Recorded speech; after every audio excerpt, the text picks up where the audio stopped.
Rizal. Rizal, At patuloy itong magliliyab sa puso ng lahat ng mga naantig ng iyong pagpupursige.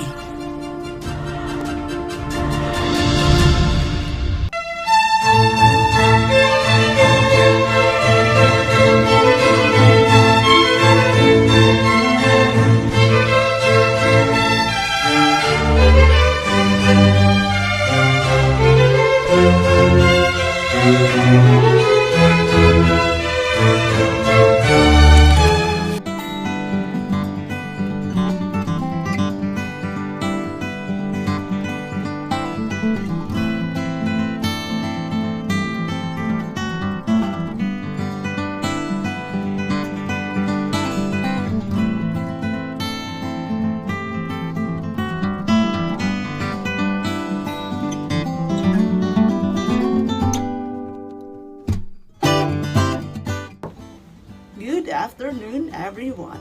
I am Beth Cadet Producer D of BSMD 3G. I am going about to present all about the toast to Juan and Felix Resurrecion Hidalgo speech of 1884.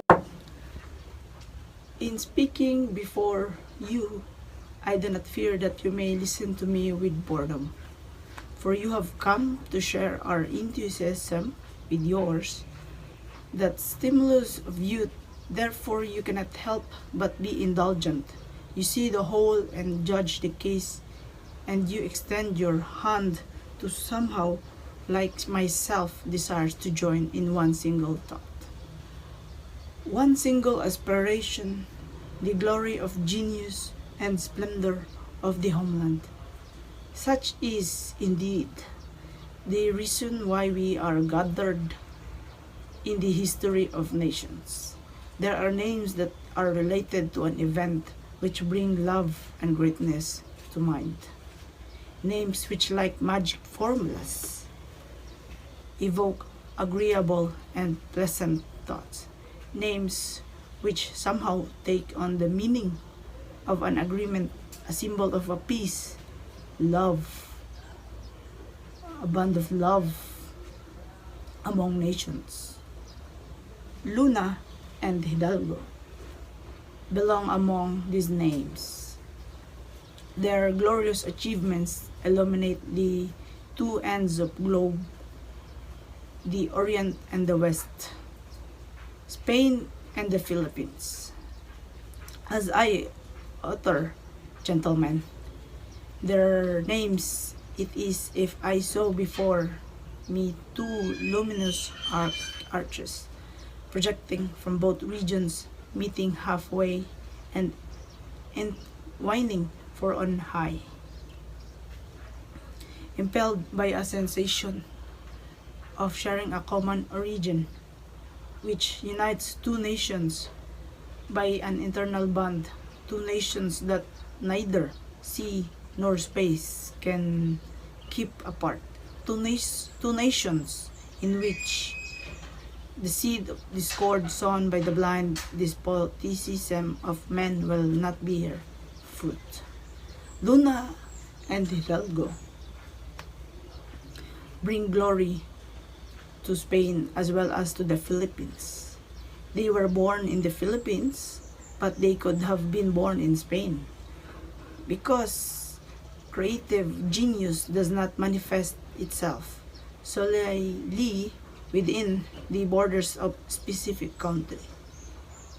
It sprouts everywhere. It is like light and air. It belongs to everyone. It is cosmopolitan like space, life and God. If the mother teaches her child her language in order that she may understand his joys, his necessities or his sorrows, Spain as the mother teaches also her language to the Philippines, in spite of the opposition of those myopic men and pygmies who, desiring to ensure the present. Do not see the future, do not weigh the consequences. Sickly, wet nurses, corrupt and corrupters, who tend to extinguish all legitimate feelings, who perverting the hearts of the people, sow on in them the germs of discord, in order to reap later the fruit, the bane, the death of future generations. Luna and Hidalgo belong as much to you as to us. You love them, and we see in them generous hopes, precious examples. The Filipino youth in Europe, ever enthusiastic, and the others whose hearts always remain young, for the disinterestedness and enthusiasm that characterize their actions.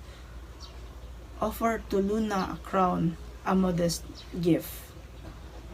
Small indeed for enthusiasm, but the most spontaneous and the most voluntary of all gifts hitherto presented to him. I drink then to the health of your artist, Luna and Hidalgo, a legitimate and pure glorious of two peoples. I drink to the health of the persons who have lent them a helping hand on the dolorous part of art. I drink to the health of the people youth, sacred hope of my homeland, that they may imitate such precious examples, so that mother's pain, solicitous and heedful of the welfare of her provinces, may implement soon the reforms she has contemplated for a long time.